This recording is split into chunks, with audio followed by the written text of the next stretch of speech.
es la enzima convertidora angiotensina 2 o AC2.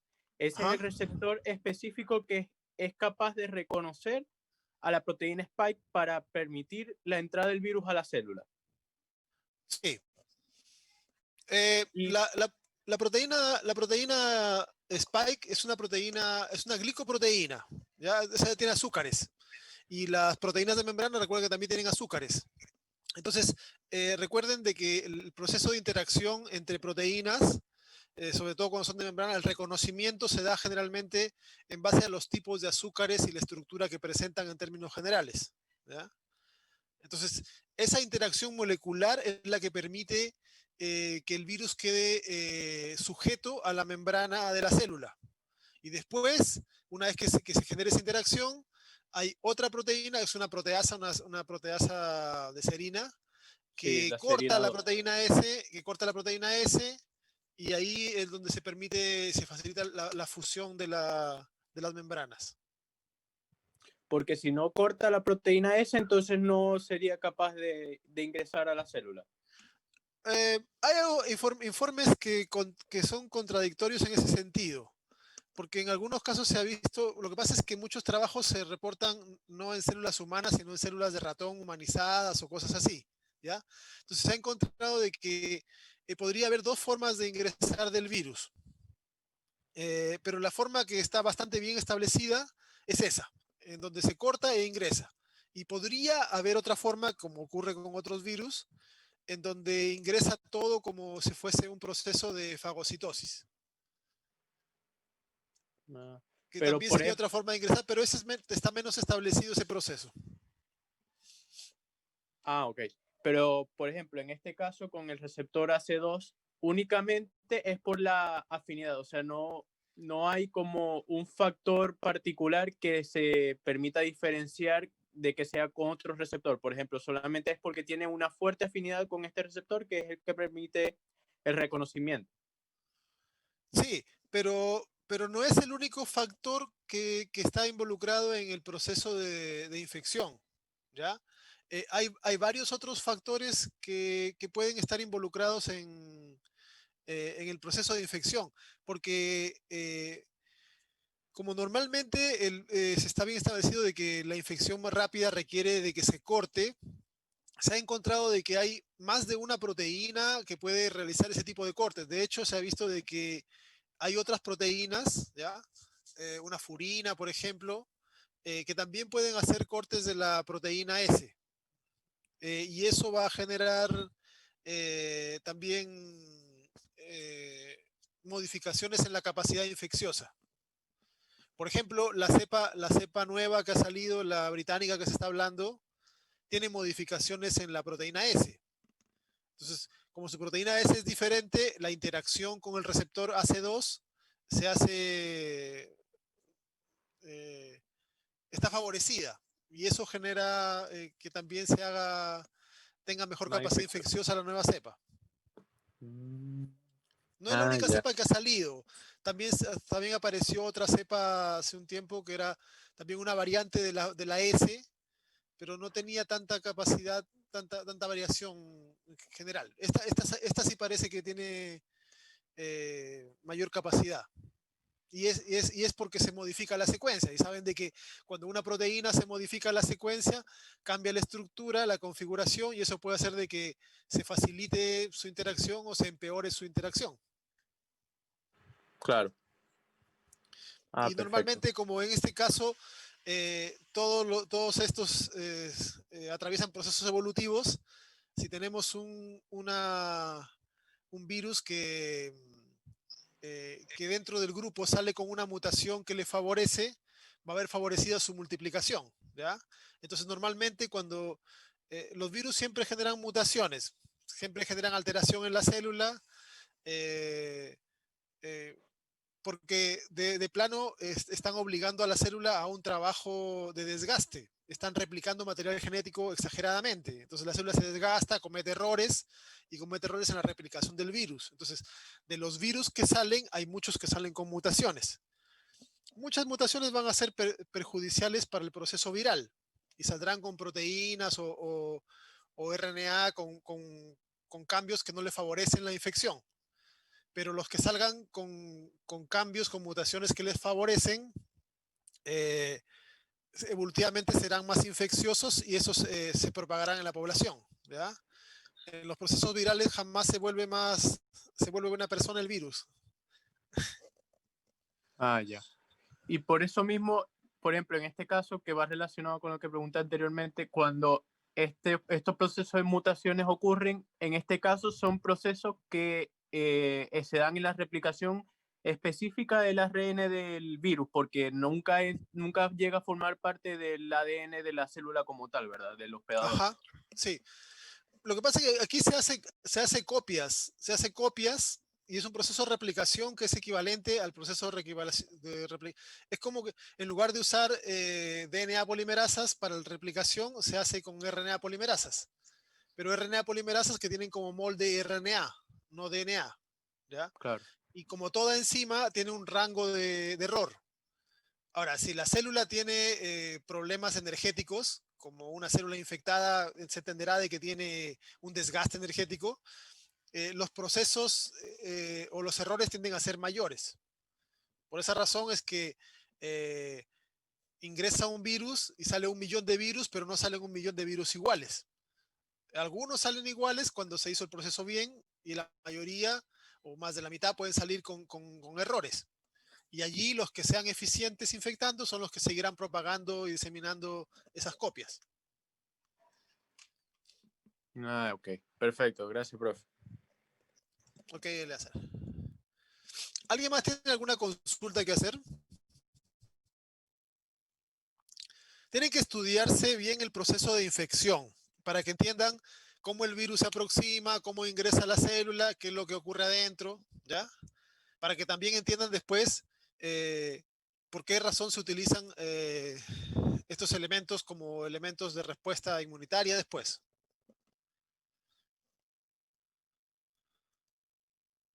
¿Qué otra consulta tienen?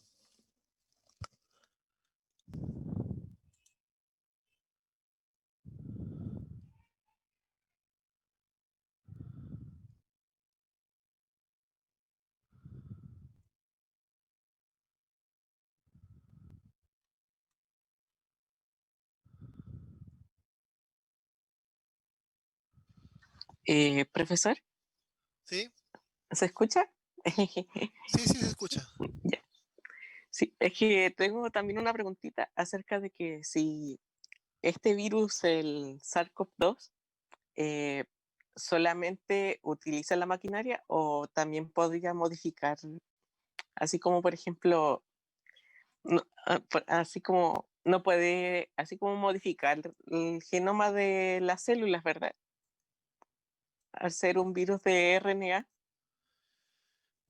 Como no se integra en el genoma, de esa forma no puede generar mutación, pero sí puede inducir problemas eh, eh, de otra forma. Por ejemplo, el mismo tema de la energética celular. Eh, Aquí estamos asumiendo de que la célula sobrevive, ¿ya? Porque si la célula es infectada y la célula no sobrevive, cualquier cambio o mutación daría lo mismo, porque no va a sobrevivir. Pero asumiendo de que una célula infectada pueda sobrevivir, eh, sí podría verse afectada, pero de manera indirecta, porque cualquier infección a una célula le representa una alteración de la homeostasis, del equilibrio celular, ¿ya? El equilibrio energético, del equilibrio de reparación, etcétera, etcétera. Entonces, mientras está infectada, hay procesos que no se llevan a cabo correctamente. Dentro de esos podría ser la reparación. Entonces, un evento que en otro momento la célula lo habría reparado sin problemas, cuando está con una infección, como está deprimida energéticamente, podría dejarlo pasar por alto y eso podría generar un cambio. Pero que el virus en este caso tenga un efecto mutagénico directo sobre la célula no es el caso, por el tipo de ciclo de infección que tiene, ¿ya?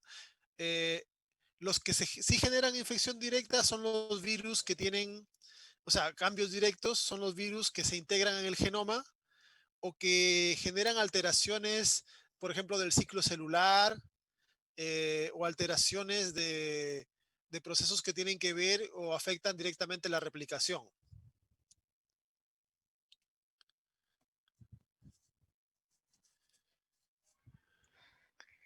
Ya, profesor, muchas gracias. Ok, ven. ¿Qué otra consulta tienen, chicos?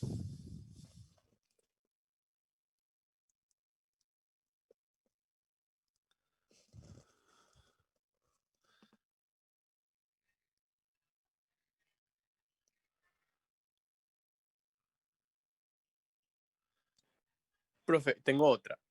Dime. Cuando hablan de lo de la carga viral, ¿a qué se refieren específicamente con la carga viral? O sea, la cantidad de virus que infecta el individuo y que eso puede replicarse o es otra cosa. Se refiere a eso. Es diferente, por ejemplo, si tú, a ver, eh, una de las cosas básicas que hay que entender es que ningún organismo se deja infectar alegremente, ¿ya? Entonces, nosotros vamos a dar una respuesta inmune a cualquier virus que nos llegue. Ahora, si, si imagínate de que tú captaste por respiración unos pocos virus que entraron e infectaron a unas pocas células. ¿Ya? Imagínate, no sé, que en el aire, para hacer, son datos irreales, pero para imaginarios. 100 virus, ¿ok? De los 100 virus, los 100 no van a ser capaces de infectar a 100 células, ¿ok? De repente más de uno se mete a la misma célula, de repente algunos no logran meterse, de repente el sistema general detecta algunos, fagocita, degrada, hay proteasas que rompen otras cosas, etcétera, ¿ya? Y de los 100 virus, imagínate que esos 100 virus lograron infectar a 5 células, ¿ya? De esas 5 células infectadas, también hay mecanismos internos en la célula que reconocen y degradan elementos extraños. Así que de repente, de las 5 células, hay una sola célula que fue infectada exitosamente por el virus y generó copias, etcétera. Y las otras células pudieron ser capaces de detener el proceso de replicación y eliminar ese material extra que ha llegado, exógeno. ¿Ya? De esa célula que es infectada produce virus, ¿ok? Pero el sistema inmune durante todo ese tiempo de que el virus entró, infectó, etcétera, ya se puso en contacto y empezaron a generarse algunos anticuerpos. Entonces, para cuando la célula es destruida y se liberan nuevos virus, ya tenemos de que el sistema inmune ha respondido y tiene una mayor eficiencia en ese sentido. Ahora, si en lugar de tú respirar 100 virus, eh, respiras 1 millón de virus, ¿ya? La cantidad de células infectadas va a ser más alta, proporcionalmente. Entonces, cuando después no van a salir virus de unas pocas células, van a salir miles de millones de virus de muchas células y el sistema inmune ya no va a ser capaz de controlarlo. Y ahí hay una diferencia en el proceso de infección. No es la única, no es el único evento que puede generar cambios, pero es importante y se ha demostrado de que la carga viral, que es decir, la cantidad de virus de la infección inicial, es importante y determina bastante el pronóstico de la enfermedad. Eh, porque más virus significa una infección más rápida y eso hace de que la respuesta inmune no sea insuficiente. ¿Se entiende la idea así en términos generales? Sí, sí. Y entonces, también eso podría ir relacionado a los pacientes sintomáticos y asintomáticos de igual forma. Sí, la verdad es que todavía no se ha determinado si el nivel de carga determina eso, pero es un factor que está siendo considerado y que podría ser de los elementos claves en ser asintomático o no. No es el único, ¿ya? No es el único, porque también tiene que ver con las diferencias genéticas. Genética, claro. La proteína AC2 no es igual en todos los seres humanos. Hay polimorfismos, hay pequeñas variantes. Se han hecho estudios y se están determinando de que algunas de las variantes eh, podrían estar asociadas a un proceso de infección más rápida, ¿ya? Y allí se sumaría a la carga viral. Es decir, si tienes una carga media o alta, podría ser de que si tú tienes una proteína AC2 que no combina bien con el virus, soportes bien una carga alta sin problemas. Pero si tienes una proteína AC2 que encaja muy bien con la proteína S, una carga media o baja podría generarte una infección con síntomas, etcétera. ¿Ya? Entonces, no solamente tiene que ver en la gravedad, en la carga viral, sino también la genética de la persona. Además de que hay otros elementos implicados. Les decía hace rato de que hay otras proteínas. ¿Ya? Hay unas furinas, hay proteasas.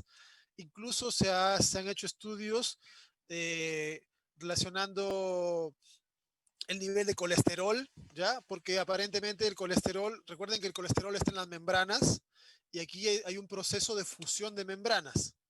Entonces también parece que tendría que ver los niveles de colesterol con la, con la, con la facilidad o no de poder fusionar membranas, entre otras cosas. Entonces hay varios factores implicados en, en poder determinar cuál va a ser el resultado de un proceso de infección, si termina en una persona asintomática con síntomas ligeros o síntomas graves. Claro. Y desde el punto de vista genético, en esas modificaciones, por ejemplo, sí he sabido que los grupos etarios mayores tienden a sufrir mal con la enfermedad. La genética también puede cumplir un factor, me refiero a ese punto, que ya con la edad los mecanismos de regulación de los ciclos de replicación y todo se van deteriorando, que es lo que va produciendo también el cáncer y todo lo demás. También pueden ir modificando a los receptores AC2 para que eh, también se vuelvan más vulnerables hacia el virus y permitan más su expresión dentro de la célula. Sí, de hecho hay una variante de virus, no me acuerdo cómo se llama, pero hay una variante, un tipo de virus que se hizo un estudio también en Europa donde se ha encontrado de que normalmente esa variante de virus se la ha encontrado más en jóvenes, en niños, que en adultos. Así que probablemente tenga también que ver con cambios metabólicos y facilidad eh, de, de interacción del virus con la proteína AC2. ¿Ya? Eh, el tema de que en ancianos puede ser más sensible el proceso de infección tiene que ver con un tema de respuesta también. La respuesta inmune, la respuesta inmunitaria, la acumulación de proteínas envejecidas, el proceso de homeostasis, se va perdiendo conforme uno va avanzando en años. Y eso son factores que facilitan eh, el proceso de infección y replicación viral. Ah, ya, listo, eso me tenía confundido eso. Gracias, profe. Dale. ¿Qué otra pregunta tienen?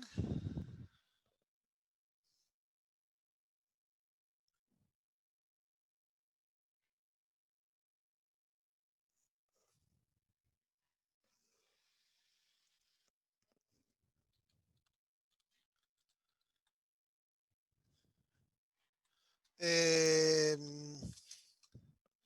lo que pasa es que a ver, el, el, el sistema de la... Ustedes vieron conmigo, ¿se acuerdan el tema de las inmunoglobulinas, cierto? Genética de inmunoglobulinas, ¿se acuerdan de eso? Que se generaban muchas variantes, etcétera, etcétera. No sé si se acuerdan de eso. En el sistema del antígeno leucocitario es algo similar en cuanto a la variación de componentes. ¿Ya? Entonces, eh, en ese sentido, las proteínas que son expresadas por este sistema, el complejo mayor de histocompatibilidad también se le conoce, eh,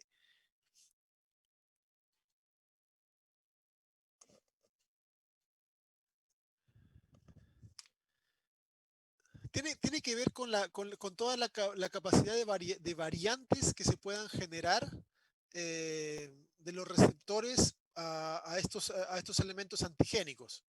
Es como el tema de las inmunoglobulinas, ¿ya?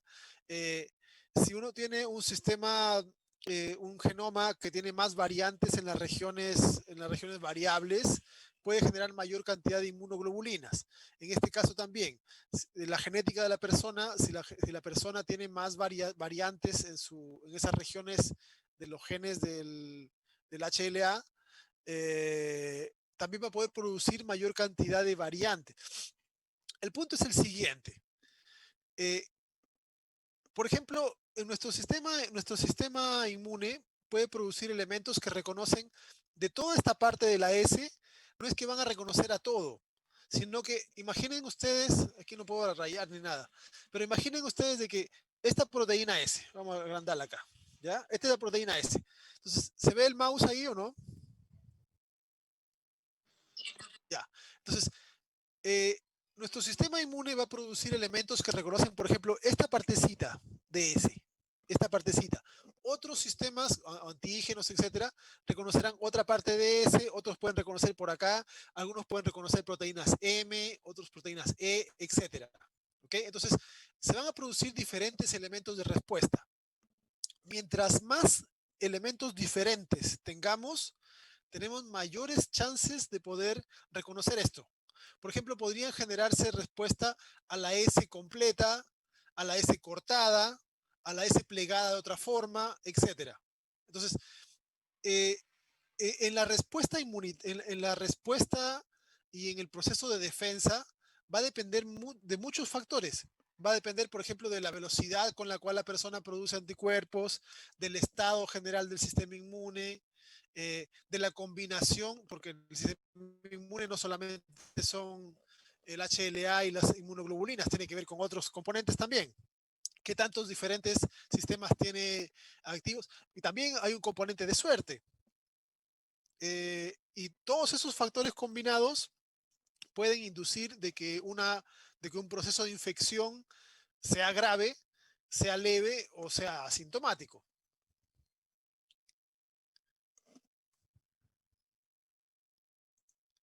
No sé si quedó más...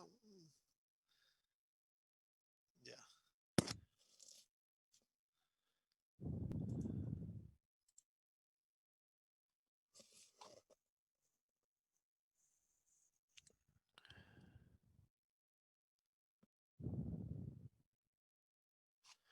¿Qué otra pregunta tienen, chicos?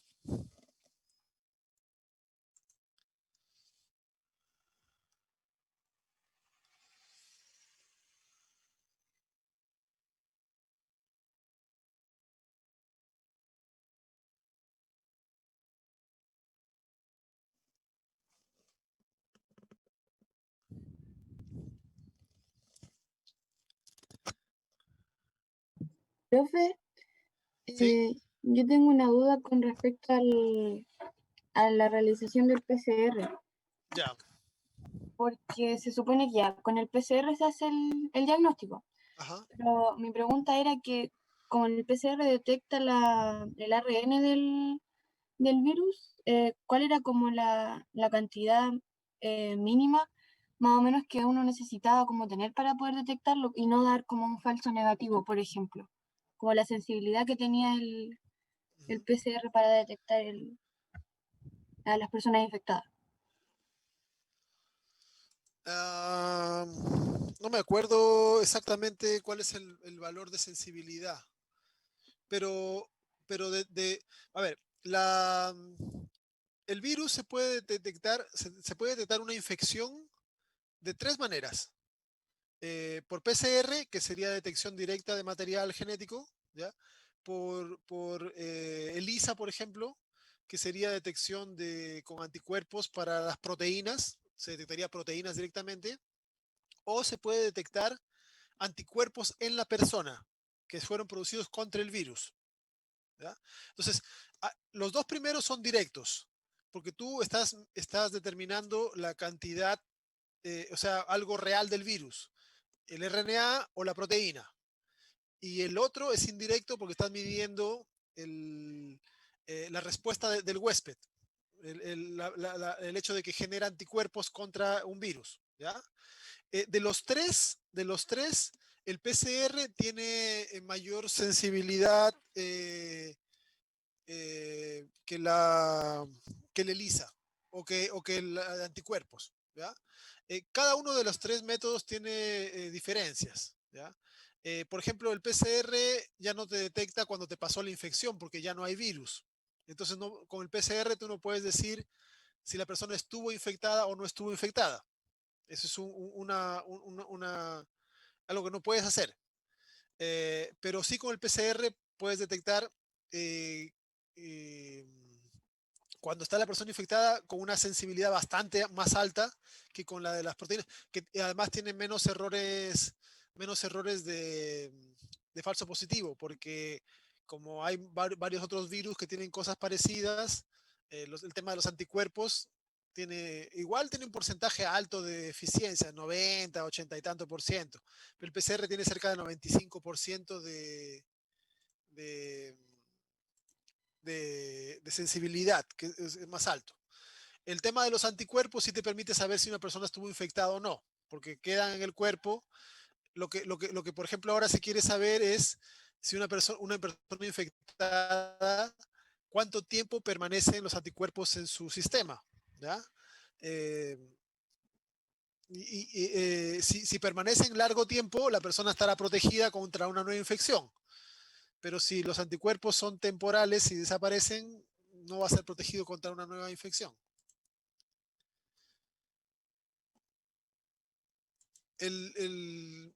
La carga mínima viral que se reconoce no la tengo clara en este momento.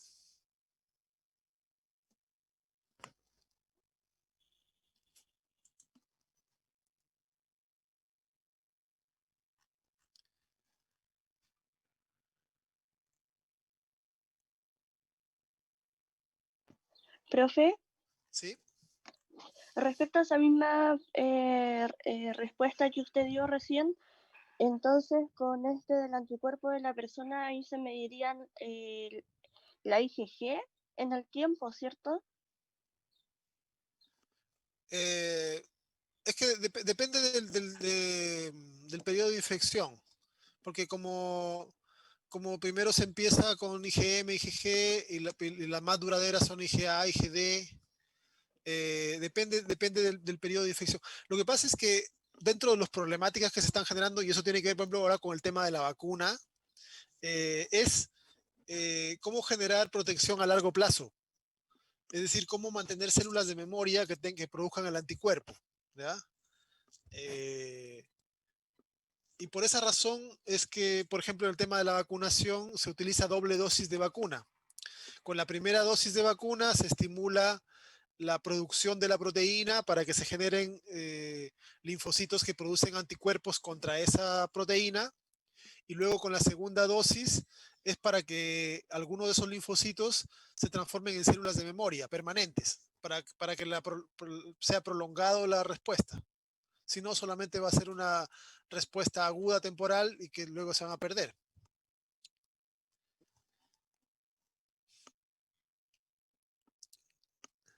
Gracias, profe. ¿Ok?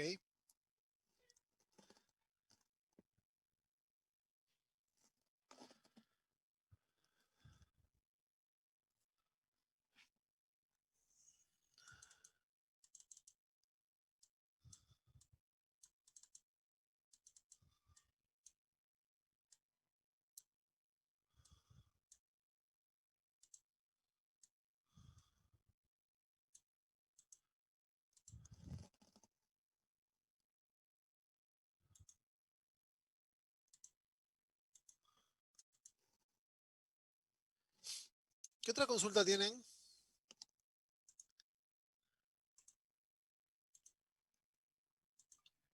Profe,